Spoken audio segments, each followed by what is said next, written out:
নমস্কার বন্ধুরা, আজ আমি আপনাদের সঙ্গে একটা নতুন ভিডিও নিয়ে আবার চলে এসেছি।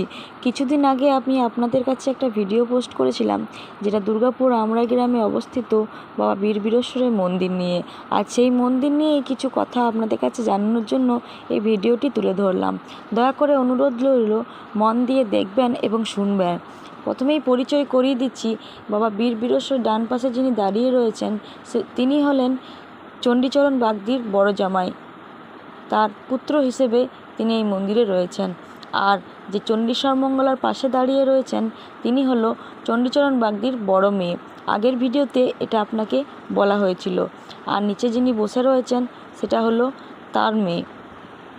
তো এই ভিডিওর মাধ্যমে আপনাদেরকে আমি জানাবো যে এই মন্দিরে কি কি কাজ হয় এবং কি কি সফলতা মানুষ পায়।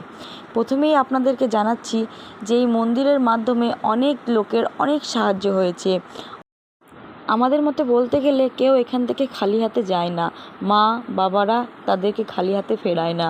যাদের বাচ্চা হয় না, বহু বছর ধরে দাঁড়িয়ে থাকে, বাচ্চার জন্য কষ্ট হয়, এই মন্দিরে এলে মায়ের কাছে দেখালে সেই সমাধান মা দিয়ে দেয়। এবং এই মন্দিরের ওষুধ খেলে তার কোলে বছর ঘোরার আগেই সন্তান আসে। এটা বহু বছর ধরে হয়ে আসছে।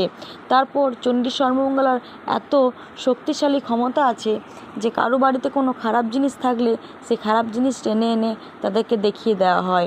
কারো ঘর বাড়ি খারাপ থাকলে সে ঘর বাড়ি ঠিক করে দেওয়া হয়। কারো মন চঞ্চল, কারো অনেক কিছু ক্ষতি থাকলে সেগুলো মা আগাম জানিয়ে দেয়। আর কারো শরীরে কোনো খারাপ জিনিস থাকলে ভূত আত্মা প্রেত সব রকমই এই মন্দির থেকে ছাড়বিড় করানো হয়। আপনারা এই মন্দিরের সাথে যদি যোগাযোগ করতে চান, আমার স্ক্রিনে দেওয়া নাম্বারটির সাথে যোগাযোগ করতে পারেন। নাম্বারটি দেওয়া রইল।